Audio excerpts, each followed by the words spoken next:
Bonjour, excusez-moi de vous déranger. Bonjour, je suis complètement perdue. Je cherche la rue Notre-Dame. Oh, it's just this Vous one right connaissez? here. Yes, it's this one right here, like the first street here, just there, and then turn left. Language police, run!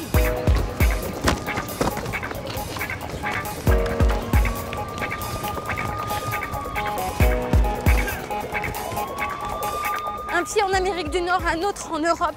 Bienvenue à Montréal, une ville bilingue, dans une province francophone et un pays anglophone. Ici, deux cultures et deux langues se partagent une et même ville. C'est le français qui est la langue officielle ici. Et on dit même que Montréal, c'est la deuxième ville francophone après Paris.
C'est là.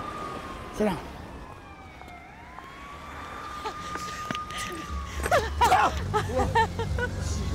Vous avez le droit de rester francophone.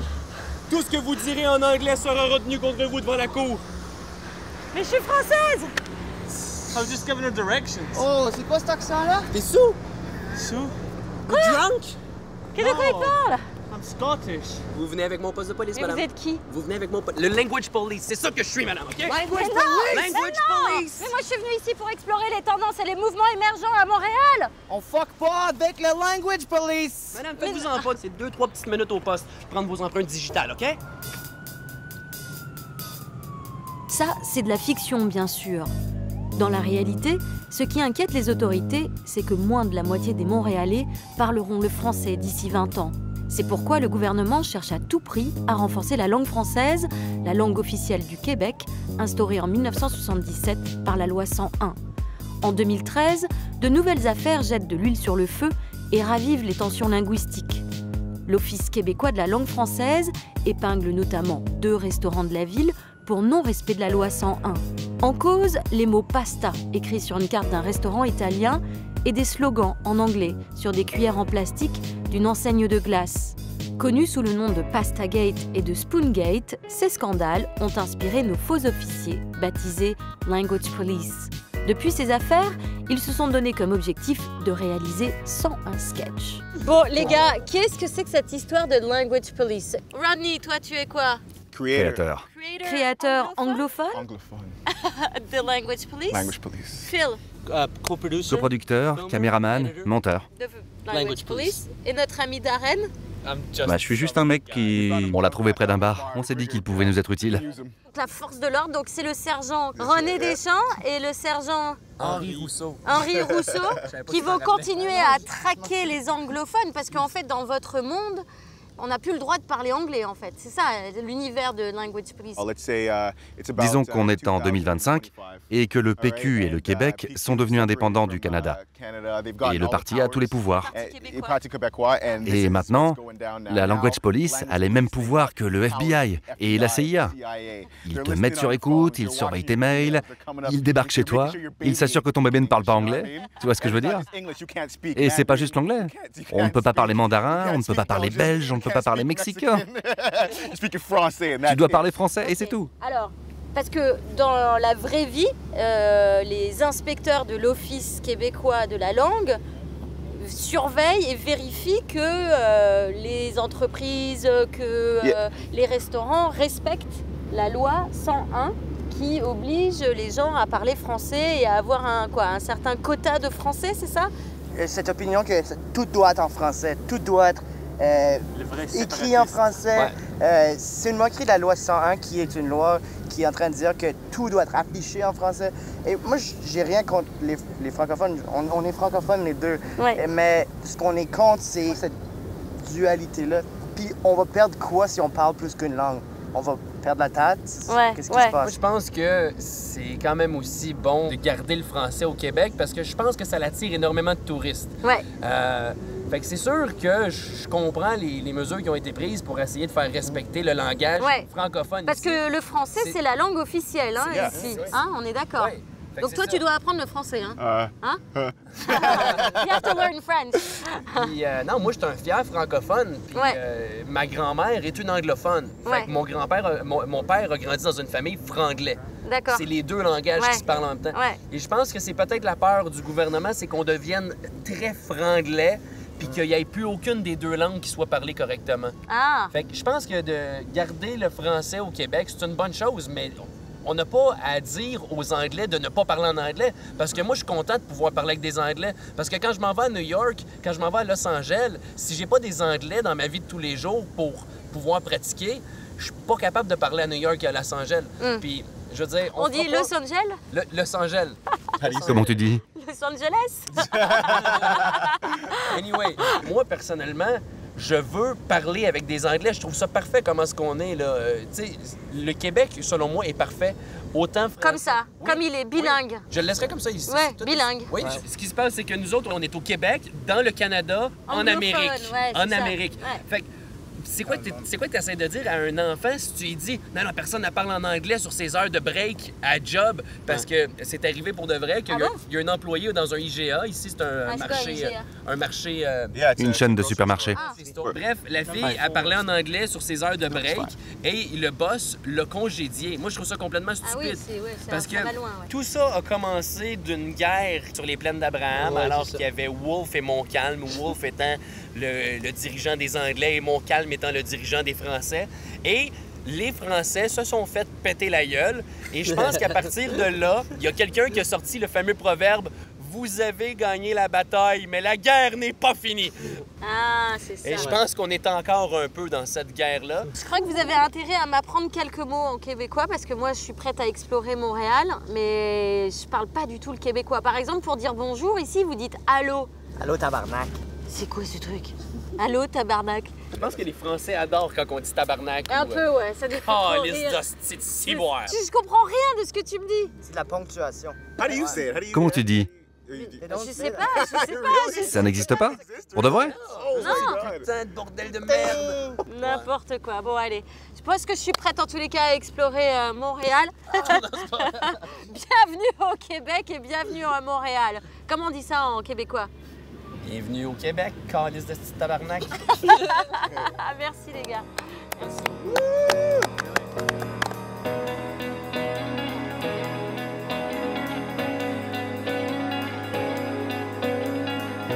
Deuxième grande ville du pays, on la surnomme l'Amsterdam de l'Amérique du Nord, la seule ville canadienne entourée d'eau. Si Toronto est aujourd'hui la capitale économique du Canada, l'île de Montréal s'est hissée au rang de capitale culturelle du pays. Plus grande ville étudiante nord-américaine, c'est aussi la plus abordable du continent. Une ville d'artistes qui s'est faite une réputation notamment grâce à ses festivals. Il fait bon vivre à Montréal. Exploration dans une ville qui aime le cirque, l'humour, la musique et les jumeaux.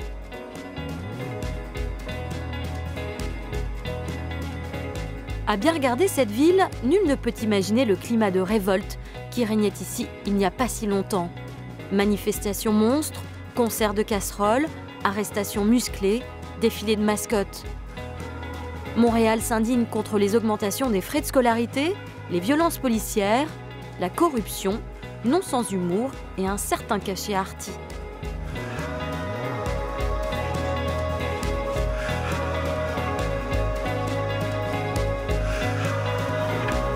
Bonjour. Allô. Salut Carolina. Enchantée. Merci, ça va? Alex, enchantée. Judith, bonjour Judith. Salut. Salut Mélanie. Waouh! Plein d'origami. Vous jouez avec des origamis? Ouais. Génial! Bon, ben, je peux venir jouer avec vous aux origamis? Bien sûr. On est toutes des artistes ici et on voulait trouver un moyen d'exprimer notre frustration à cause des manifestations étudiantes de l'année dernière en 2012. Et aussi à cause de ce nouvel arrêté municipal P6 qu'ils ont mis en place après. Donc on voulait trouver un moyen créatif de montrer notre mécontentement. Mais 2012, ça a été vraiment une année super agitée ici à Montréal. C'est ce que les médias ont appelé le printemps érable. Bon, mais ça c'est fini. Quelque part, on en subit encore les répercussions. Ça a eu beaucoup de conséquences, dont le P6. Alors le P6, c'est quoi? P6, c'est un arrêté qui a été instauré cette année qui dit que quand on va faire une manifestation, on doit donner notre itinéraire à la police. Et on n'a pas le droit de porter de masque. Et ça ne plaît pas aux Montréalais. Bon, et donc vous, ras-le-bol, vous décidez de militer avec ces petites choses-là. Qu'est-ce que c'est? C'est un pélican. Ouais. Pardon de demander. Hein. Moi, j'aurais dit un signe. Ouais, on a eu ça, des signes. Expliquez-moi d'où vous est venue l'idée de l'origami, de faire des pélicans. C'est une manière pacifique de désobéissance et c'est aussi une manière d'utiliser du texte sur un papier. Ouais. Ça, c'est le texte. C'est ça. Ça, c'était le premier texte qu'on a choisi. Donc, alors, je vais le lire. Les corps de police ainsi que chacun de leurs membres ont pour mission de maintenir la paix, l'ordre et la sécurité publique. Ils assurent la sécurité des personnes, respectent les victimes et coopèrent avec la communauté dans... En gros, tout ce qu'il y a marqué là, c'est pas vrai. Ouais, mais... Enfin, c'est plus ce que les flics font, en fait. Exactement. En fait, vous êtes en colère contre vos flics. Oui, pas mal. Ils utilisent des bombes lacrymogènes et des balles en caoutchouc. Il y a quelqu'un qui a perdu un œil à cause d'une de ces balles. Et beaucoup de gens ont été blessés.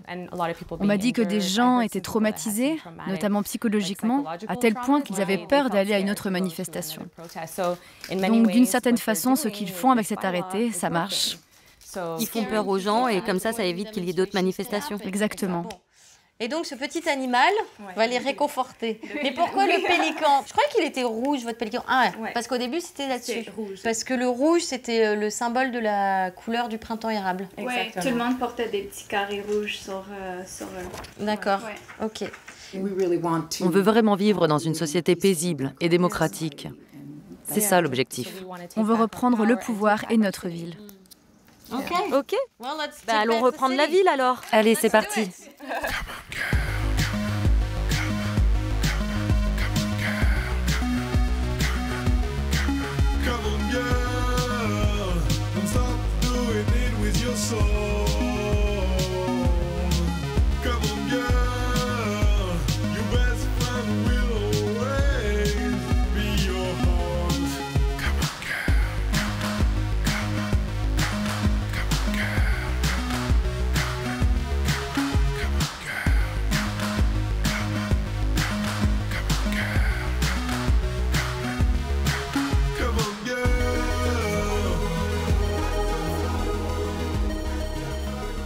On va mettre les pélicans à la base de l'arbre et ils vont grimper l'arbre jusqu'à la partie où est-ce qu'il y a le champignon au milieu. Donc c'est comme une armée de pélicans qui sont en train de faire leur marche. Pour la paix. Oui, exactement.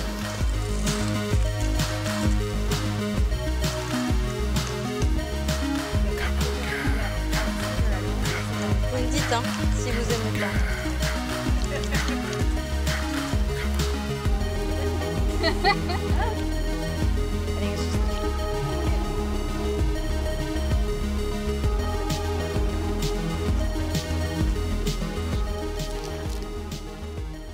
Bonjour. Bonjour, ça me fait? Ça va et vous? Ça va, merci. J'ai un cadeau pour vous. On a un cadeau pour vous. C'est les Origami Girls. Ok, super. Tenez, c'est contre P6. Ah, vous êtes contre P6? Ouais. Okay, pourquoi? Bon. Vous êtes quoi? Moi, je suis quoi? Oui. Moi, je suis pour le respect des droits de tous et chacun. Ben voilà, c'est parfait, comme nous tous. Ouais. Merci. Merci. Au revoir. Merci. Bye. C'est notre installation d'origami pélican contre P6. OK. Ouais. Si c'est contre le P6, j'approuve automatiquement. C'est vrai? Pourquoi est-ce que tu dis si c'est contre P6, tu approuves? Ben parce que je pense que le règlement P6, c'est antidémocratique. Ça restreint le droit de manifester. En fait, c'est très abusif. Même l'hiver, quelqu'un qui se promènerait avec un cache-cou, dans le fond, serait susceptible de se faire arrêter parce qu'il est masqué si la police pense qu'il y a des mauvaises intentions. Et qu'est-ce que tu penses de ce projet artistique? Qu'est-ce que ça t'inspire? Je pense que c'est des initiatives qu'il faudrait multiplier. Ouais. C'est pas nécessairement ça qui va faire... qui va enlever le projet P6. Je pense que si on pouvait se mettre à voir des trucs comme ça partout, là, ça pourrait quand même avoir un impact. D'accord.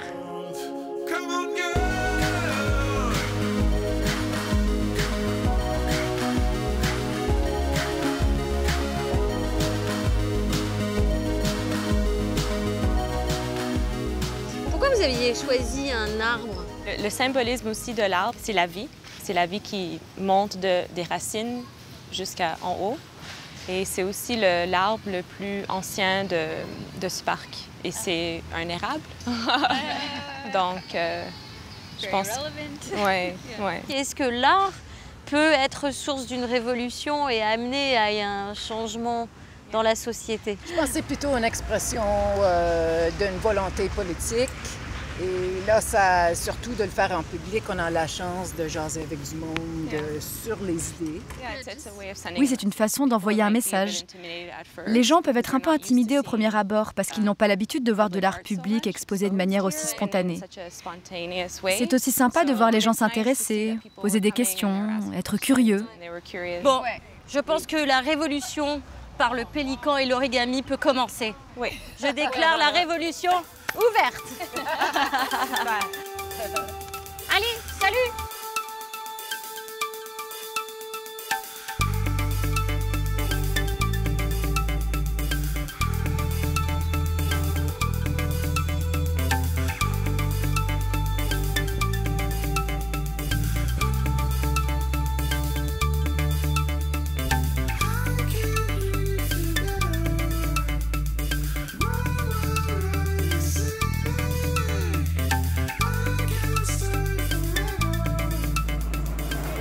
Alors là, je suis vraiment dans le quartier branché de Montréal.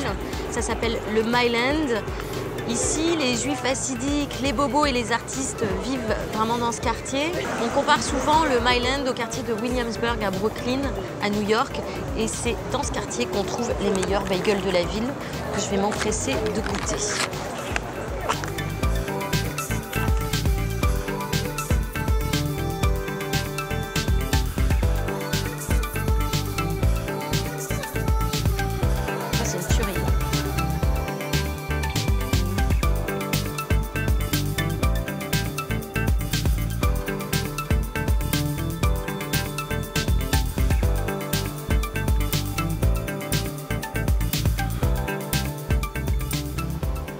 Bonjour tout le monde. Passez une belle journée et profitez du soleil le temps qu'il est là et gardez vos beaux sourires. Bonne journée. Venez nous dire quelque chose de gentil. Enfin, c'est pas pour moi, c'est une initiative d'un collectif qui s'appelle, à New York, qui s'appelle Improv Everywhere. Et l'idée, c'est de susciter le sourire et de susciter la bonne humeur. Bonjour tout le monde, je vous souhaite une excellente journée. Vous êtes trop sympas, les Montréalais! Merci! C'est toujours agréable de rencontrer des personnes gentilles, surtout en provenance de Paris. Vous n'allez pas vous en tirer comme ça juste en prenant une photo. Venez, je vous emmène. Venez, venez, venez. Ok. J'aime Montréal! Check. J'ai pas fait l'amour depuis longtemps. S'il vous plaît. Hey chérie, de tes belles fesses. Résiste et prouve que tu existes. Toutes les villes devraient être comme Montréal. Ouvertes et accueillantes. Vive Montréal! Bon, vous l'aurez compris, tout est bon pour réconforter nos amis québécois. Et la grande tendance de cet été, ce sont les food trucks.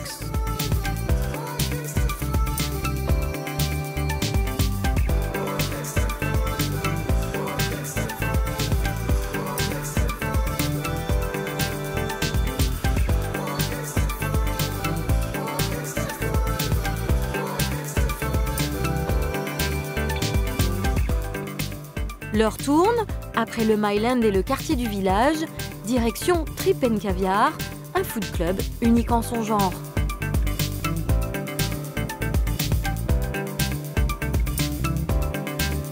Salut les gars! Hey girl! Ça va bien? Ça guys? Vous êtes déjà en train de picoler? On est en train de faire le 600 degrés. Ça, c'est un cocktail qu'on sert ce soir. Ouais. L'idée derrière ce cocktail-là, c'était de servir en fait un apéritif turc qui s'appelle le raki. C'est comme un peu anisé. Regarde bien ce que Manu fait. Il s'allume une clope, OK? Il fait fumer en fait l'alcool sans la faire flamber, right? Donc, il va avoir une espèce de côté cloudy, un côté smoke qui est dedans. Le raki, comme le ricard, en fait, devient très laiteux en contact avec l'eau ou quoi que ce soit. Donc, là, on a fait des cubes de glace à l'eau de mer. Donc, il va y avoir un côté un peu salé, hyper sexy dans la bouche. C'est pas de la mixologie moléculaire, là. Ça, c'est très 1998. On est très next level. On essaie de penser au futur, tu sais. Ouais. Avec plaisir. C'est pour ça que ça s'appelle 600 degrés, parce que c'est chaud, hein? Oh la vache, c'est bon!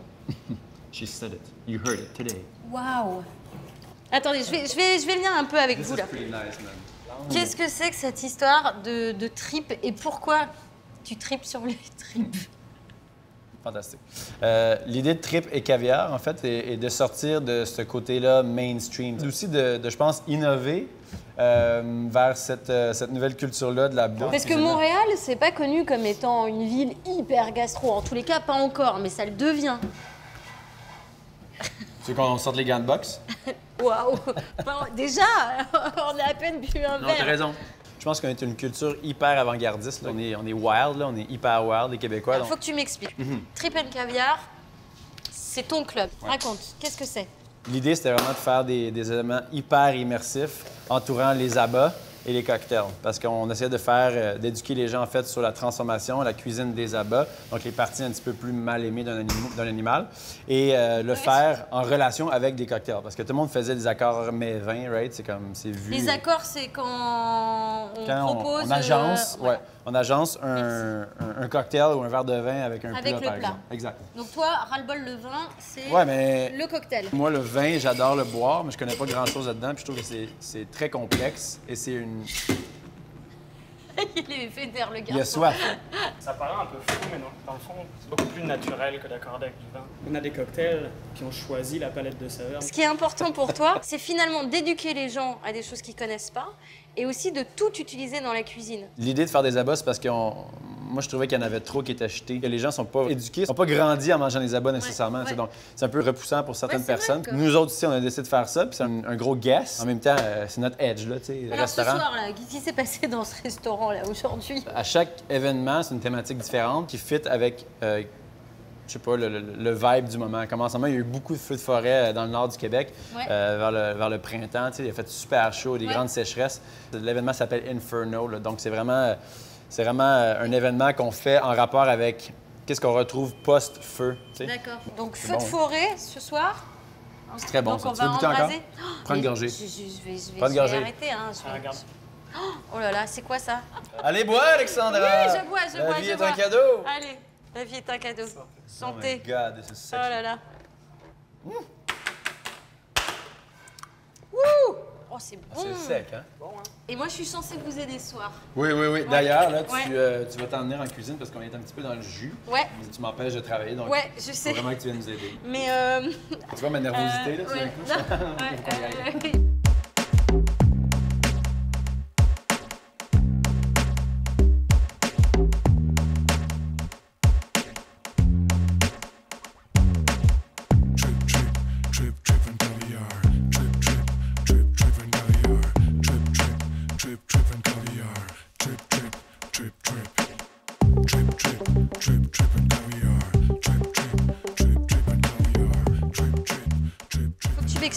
Pourquoi est-ce que tu demandes aux gens, quand ils viennent ici, d'enlever leur montre et leur téléphone portable? En fait, ça part du premier... Merde, c'est de la misère. Ça part du premier événement. Ouais. Le premier événement qu'on a fait, les gens étaient vraiment cool, sauf qu'ils étaient super focus, ils étaient très focusés sur le foodisme. Ouais. Et comme prendre des photos de leurs plats, envoyer ça sur leur blog et ainsi de suite. Fait que les gens m'écoutaient pas du tout quand je parlais, puis ça me... Ça t'énervait? Ça m'a vraiment cassé les couilles. D'accord. Bah tu vois, quand tu veux, tu peux parler français.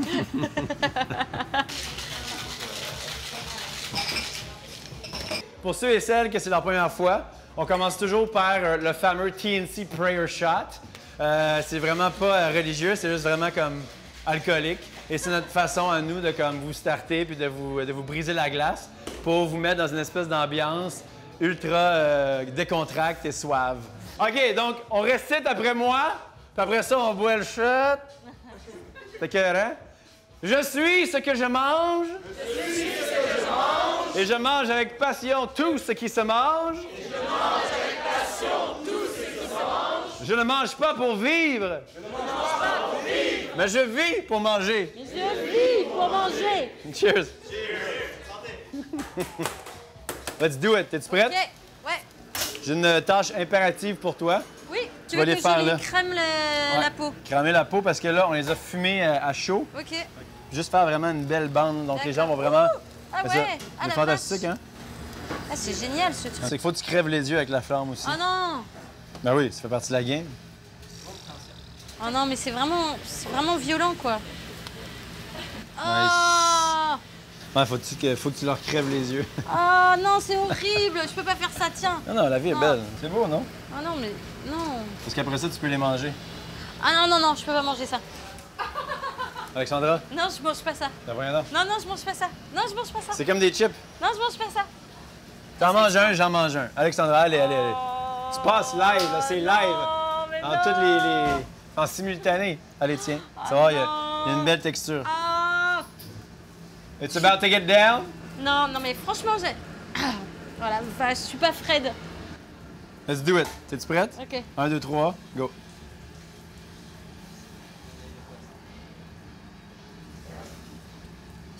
C'est textureux, hein? J'ai mangé un œil.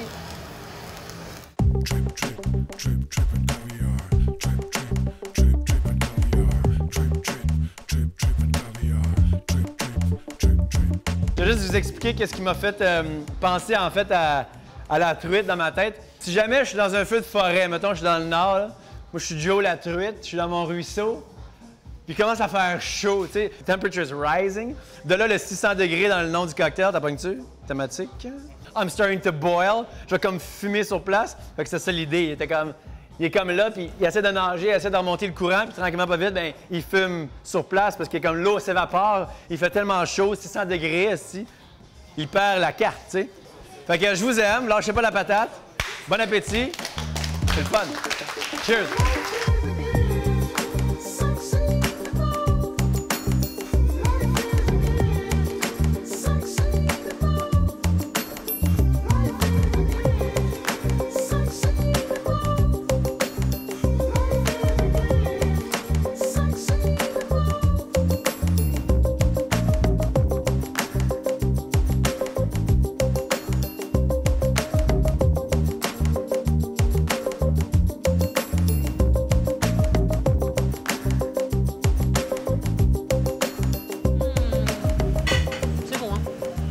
Moi, je suis pas trip. Je mange jamais trip. Coupe avec tes mains, ouais. Mange avec tes mains, en fait. La vie est un cadeau. Ouais.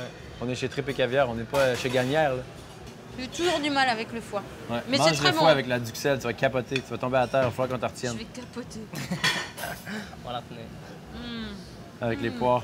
Avec la poire, c'est divin. Divin, ça veut dire quoi, ça? Parce que moi, chez nous, un divan, c'est un... On s'assoit là-dessus. Un quoi? On s'assoit sur un divan. Non, pas divan. Divin. Okay. Ah, c'est... Divin, c'est où? Je te blague, c'est des blagues. C'était pas très appétissant. Au début, j'étais un peu inquiète. Mais c'est hyper bon. Ça, c'est quoi, ça? Non. Sans ça.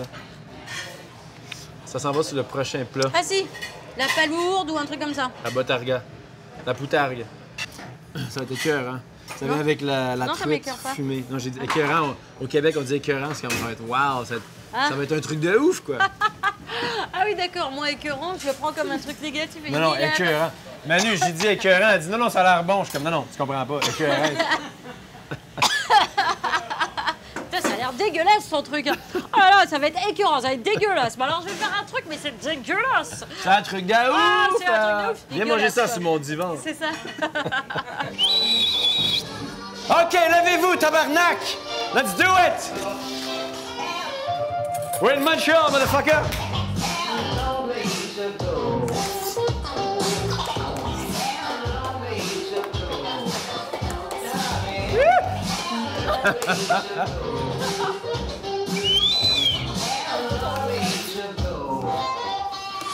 Goodbye, baby.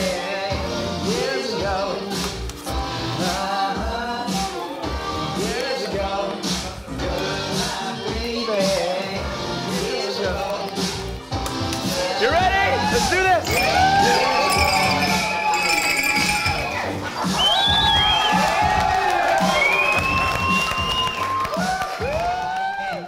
Qu'est-ce que vous avez pensé de cette soirée gastronomique Trip and Caviar? Je vais commencer par dire que j'ai eu plusieurs orgasmes ce soir, dont une buccale, une olfactive et une visuelle lorsque j'ai vu le spectacle final là, de tout lancer, le gâteau, la meringue, la faire flamber, la sauce, l'énergie débordante de Jean-Michel. L'esprit de famille de Jean-Michel sur sa passion et on dirait... Il disait I'm on fuego tonight, mais sérieusement, j'étais sûr que ses pantalons allaient partir en feu.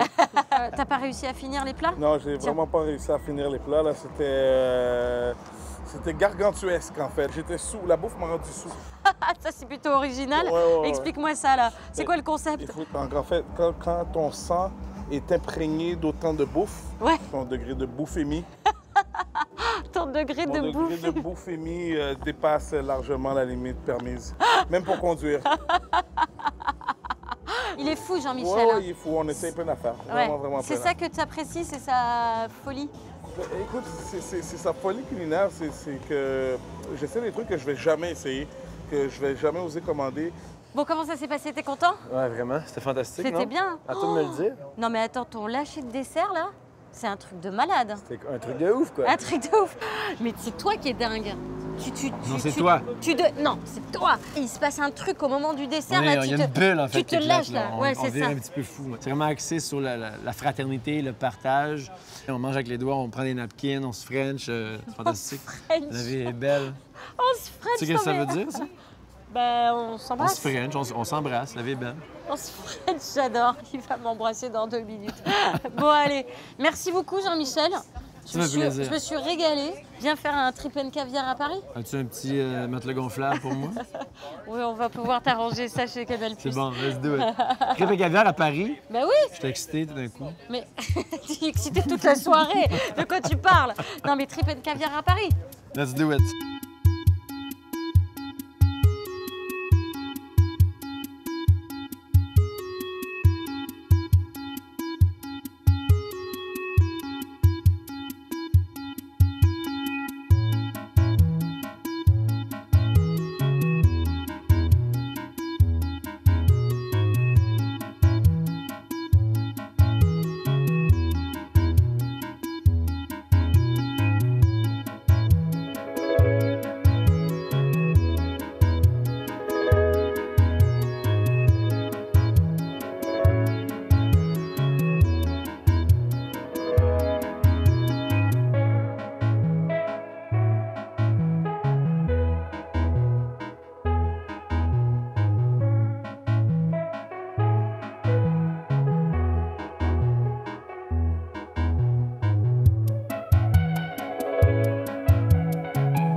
Vous avez des choses en particulier qui vous tracassent? Ouais. Comme? On est une petite fille de 1 an, donc ça fait pas mal de stress. Ouais. Moi, je vais plutôt penser à une personne en particulier. Ok, est-ce que tout le monde est sérieux? Vous êtes prêts? Choqué, donc vous êtes...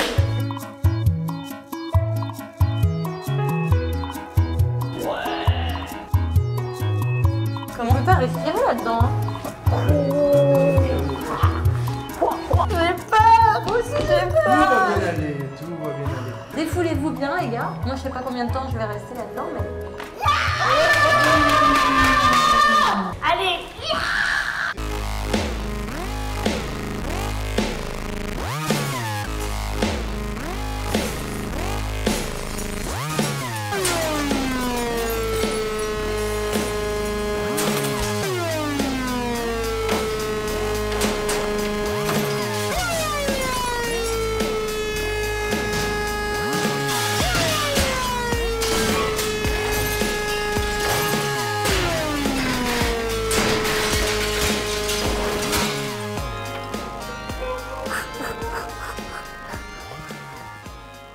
Les clients viennent pour casser certains trucs usagés, obsolètes, avec défaut de fabrication.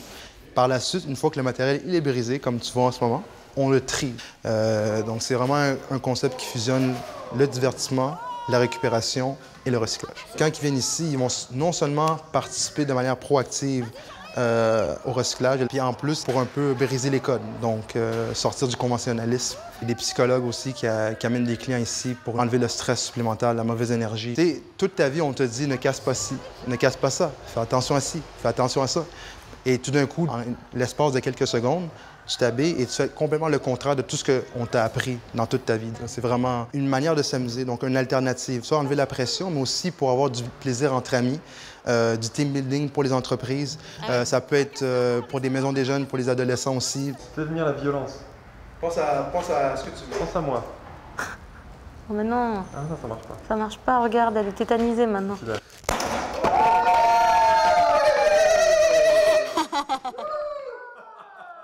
Et j'ai pensé tellement fort, mais pas à toi, Charlie. Non, mais non, il dit n'importe quoi. Allez, Alexandra. Encore un petit coup, t'es capable. Allez. Plus fort. Ouais, on se lâche. Allez, tu l'as presque. Allez. Moi, je casse que comme ça, moi. Allez, vas-y. Ouais. Énerve. Sors ta rage. Non, c'est incassable. Oh.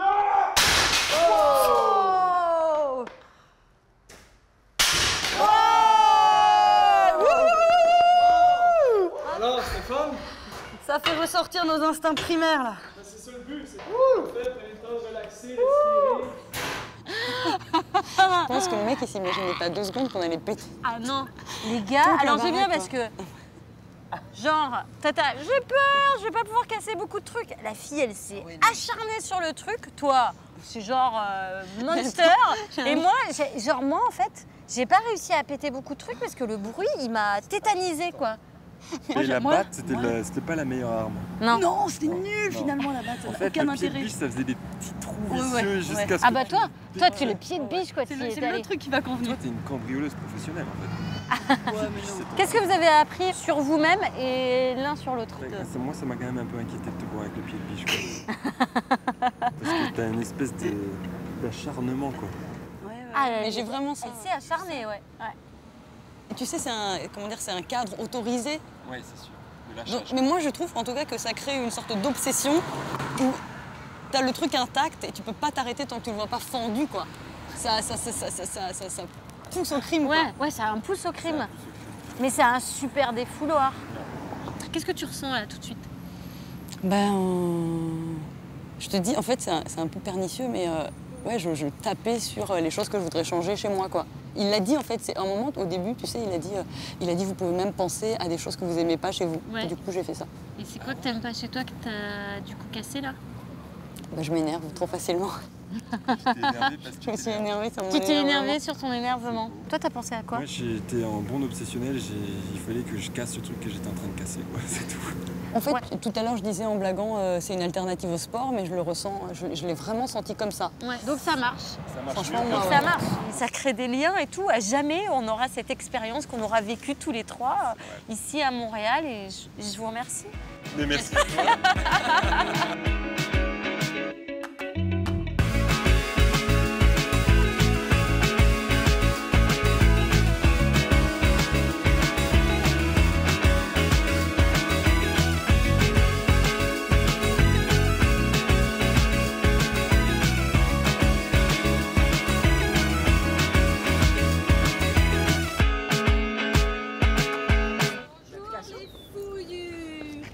iPhone et votre téléphone. C'est vous.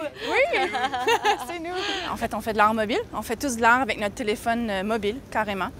Donc, c'est un point de rencontre qu'on s'est donné ce matin pour prendre des photos et pour pouvoir les exposer ce soir. L'idée, c'est aussi de faire un transfert d'images sur papier. D'accord, c'est ça le but de Art Mobile, oui. C'est ça? C'est simplement de les diffuser non seulement sur les réseaux sociaux, mais aussi sur méthode traditionnelle, sur papier ce soir. D'accord.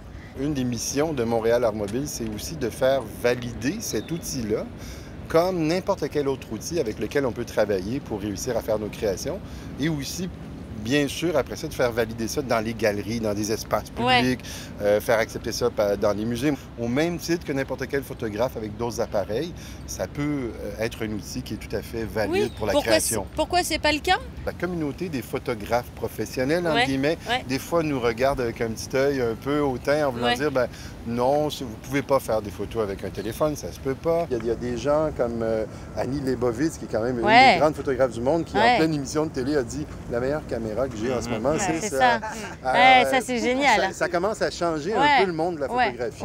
Nous, comme on dit, on veut pas prendre la place d'eux, mais on veut juste expliquer aux gens, vous avez quelque chose dans les mains qui est absolument fabuleux. Qu'on soit artiste en herbe ou aguerri, vous avez un potentiel créateur dans les mains. Peu importe, en fait. Donc, monsieur, madame, tout le monde peut venir à un photo walk avec vous et vous pouvez le montrer. Bah, alors, moi, aujourd'hui, je suis monsieur et madame tout le monde. Bonjour, mademoiselle tout le monde. Bonjour, monsieur Sven. Vous avez un accent, vous n'êtes pas d'ici, vous? Bah, décidément, on me parle tout le temps de mon accent depuis que je suis ici. Non, je suis parisienne. Non, mais il y a un truc qui est intéressant aussi. Effectivement, c'est pas pris au sérieux parce que justement, tout le monde a cet outil-là dans la poche, parce que tout le monde peut poster des photos sur Instagram et qu'il y a un côté ludique, on se prend pas au sérieux. On peut prendre ses pieds, son chat, sa bouffe, etc. Et dans cette masse incroyable de millions d'utilisateurs, c'est se dire, bah là, waouh, il y a quelqu'un qui a une démarche. Et là, tout d'un coup, on se rend compte que c'est comme un carrefour de connaissances, un carrefour de création, de gens qui viennent de milieux complètement différents, qui s'amusent. Et si on allait faire une exposition, pas seulement diffusée sur Instagram, si on allait aussi montrer aux gens dans la rue, on fait comme un arrêt sur image, parce qu'il y a un flow incroyable, un flux incroyable. Non, mais c'est incroyable, le nombre de, je sais pas, le nombre de photos qui sont prises par jour, vous savez ça à peu près? À un moment donné, c'était 38 millions, mais ça date d'il y a encore quelques mois. Donc 38 millions de photos par jour? Oui, qui sont téléversées, Ah ouais, c'est énorme. Bon bah, c'est parti alors, vous avez déjà commencé, hein? Vous avez déjà de l'avance sur moi.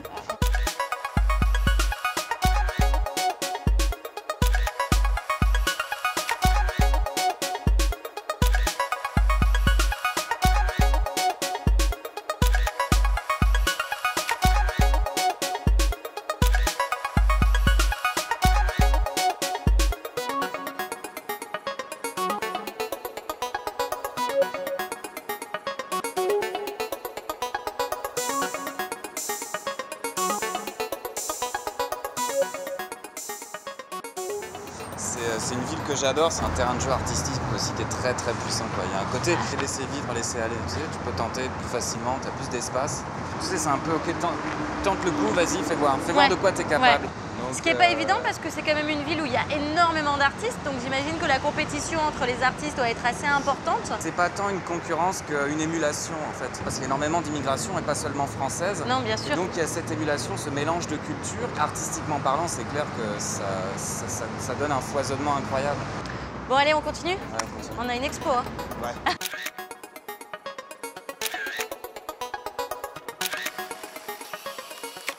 C'est le danger aussi du numérique, c'est d'appuyer tout le temps, clic, clic, clic, clic, clic, clic. Et du coup, après, il faut savoir aussi ce qui est bien et ce qui n'est pas bien. C'est un défi d'être capable d'éliminer, de ne pas inonder les fils sur les médias sociaux de 150 000 photos, d'en choisir une bonne. On prend la qualité contrairement à la quantité, par exemple.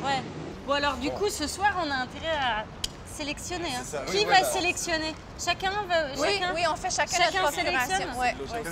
C'est l'auto-sélection. Oui, on se fait très confiance. En fait, j'ai confiance dans chacun.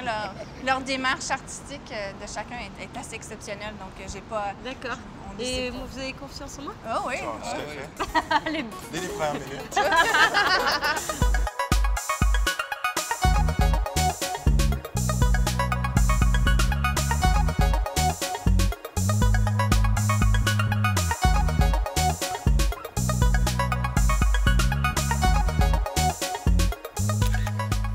C'est parti pour la phase transformation. Chacun y va de ses applis préférés pour retoucher ses photos avant d'être imprimées pour l'expo de ce soir.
D'abord, je suis ému de voir ça, là. C'est complètement fou, l'impact visuel. Moi, Parce que tu es un photographe professionnel, toi, hein? Ben non, je n'aime pas ça dire ça. Mais si! Ben oui, bon, OK. Mais si, tu es un photographe professionnel. Oui, Tu as fait de l'argentique, etc. quoi. C'est vraiment génial. Tout le monde regarde et tout, c'est top. C'est vachement bien. Bravo, hein? Fantastique. Salut. Alex, enchanté. Qu'est-ce qui te fait de plus de faire des photos avec ton iPhone? Le fait que c'est toujours avec moi, parce que j'ai une grosse appareil, un Digital SLR, mais c'est dur à traîner parce que c'est vraiment un backpack, c'est un sac à dos, puis c'est instantané. Je peux prendre une photo, je peux montrer ça à quelqu'un, on peut l'envoyer à des amis. C'est vraiment le fait que c'est tellement versatile. On peut faire tout sur notre iPhone. J'ai pas besoin de downloader sur mon ordi puis ensuite faire du Photoshop dessus. Je peux faire ça tout là. Tout sur les applis. Exact. Mais tu maîtrises? Mais t'es photographe professionnel ou quoi? Pas du tout. Amateur. C'est quoi ton métier? Je suis en finance. Tu fais ça pour c'est ton hobby? Absolument, pour mon hobby, pour le plaisir. Merci. Super bien, vraiment. Tu as fait un bon boulot aussi. Merci d'avoir prêté au jeu. Je t'en prie. J'adore le principe. Cool. C'est vachement bien. Bravo. Merci Alex. C'est génial, en fait, tout le monde est en train de dire alors j'ai fait comme ci, j'ai fait comme ça, j'ai utilisé telle appli, j'ai utilisé une sous-couche. Ouais. C'est ça qui arrive pas dans les vernissages normalement. Oui, c'est vrai. Les gens, l'artiste te dit pas sa technique, mais nous on est toujours en train de dire comment on fait ça, comment on fait. Ouais, c'est le partage en fait des différentes applis. Non, c'est vachement bien. C'est une bonne initiative, ça montre que cet art-là, il peut vivre aussi à travers des expositions et la rencontre aussi avec les artistes.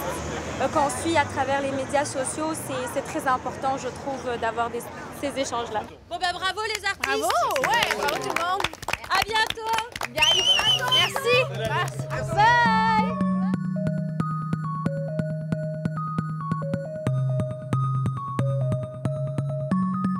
Montréal, c'est vraiment la capitale des arts numériques en Amérique du Nord. L'été, le festival Pique-Nique électronique cartonne et draine une faune survoltée. D'ici émergent tout un tas de styles musicaux avant-gardistes.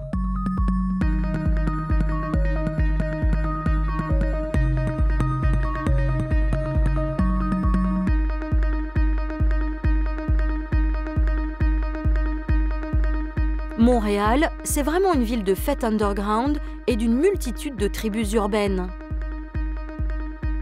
Direction le centre-ville pour une soirée des plus colorées du milieu queer, où lesbiennes, homos et autres personnalités des plus incongrues se retrouvent.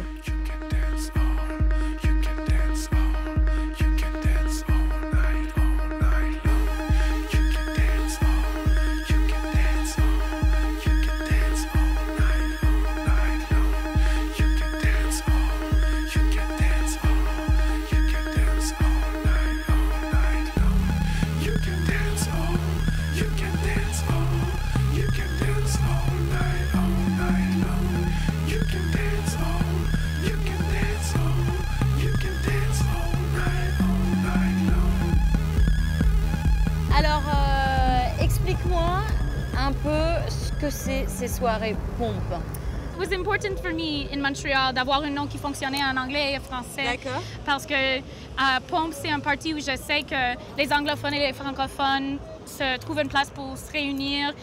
J'ai toujours dit que le plus gros problème dans la communauté gay, c'est qu'on est très séparés. Si on pouvait faire une soirée où les francophones et les anglophones puissent se retrouver, on multiplierait les chances de rencontrer quelqu'un. Et donc, on pourrait avoir plus de monde. Pompe, c'est aussi un mot québécois qui veut dire pipe, ce qui est super pour une soirée gay parce que tout le monde sait qu'on adore ça. En tous les cas, moi j'aime ça. Ok, au moins tout le monde est au parfum. Pompe, c'est dans la continuité de tout ce qui est décalé, radical, homo, les gens qui ont un style extravagant, qui aiment le rock punk, l'électro. Ils ont commencé à se faire appeler queers au lieu de gays. Ça veut dire quoi, queer? Queer, pour moi, c'est venu comme une réponse gay, radicale, féministe, politique à la misogynie et à l'hétéronormativité de la part de la scène punk et de la scène gay. Du coup, ça peut tout dire. Pour certains, les queers sont juste des gays bizarres, des freaks. Il y a des gens pour qui queer, c'est simplement un style et d'autres pour qui c'est vraiment politique. Pour moi, queer, c'est casser ce schéma et dire que ma vie est un projet radical que je construis au quotidien. Toi, ici, tu essayes de créer quelque chose qui n'existe pas finalement ici à Montréal. J'ai été élevée d'une façon très traditionnelle, très catholique. J'allais beaucoup à l'église. Dans tous les films que je regardais, on disait que ce que j'étais n'était pas très séduisant. Que c'était mal. Et la religion dit que c'est mal. Oui, effectivement. Politiquement, j'en venais à défendre des idées qui étaient assez radicales par rapport à ce que je voyais à la télé et ce que faisait le gouvernement.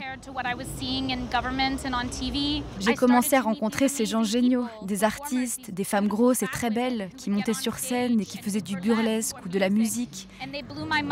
Et ça m'a scotché car elles me montraient que c'était possible, que je pouvais être sexy et que je pouvais être ce que je voulais. Parfois, c'est vraiment dur d'être heureux dans le monde dans lequel on vit, parce que quand on est différent, il n'y a pas beaucoup de place pour toi. Je crois qu'avec ces soirées, on essaie de se faire une place. J'avais envie de faire une soirée où les gens viennent s'amuser. Tu parles de révolution sur le dance floor. Qu'est-ce que ça veut dire? La révolution sur le dance floor, c'est construire une communauté. Se rassembler, nous les homos, et danser. En fait, ça fait partie d'une histoire importante pour nous. Et même si maintenant il y a plein d'endroits où on peut se retrouver et construire une communauté, je pense que le dance floor reste un endroit privilégié.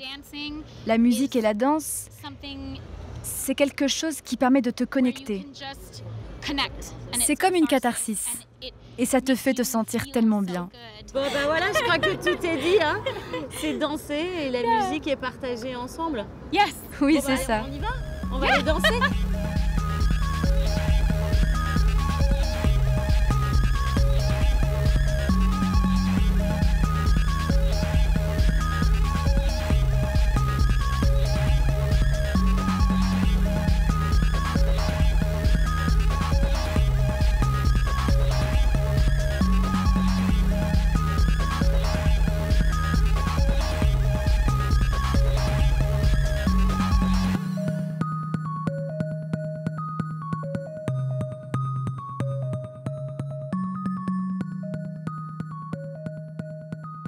Merci beaucoup, Laura. Merci à toi, Alex. C'était vraiment super. Merci C'était beaucoup, tellement charmant. Tout le monde m'a demandé si tu étais gay, puis tout le monde était tellement déçu.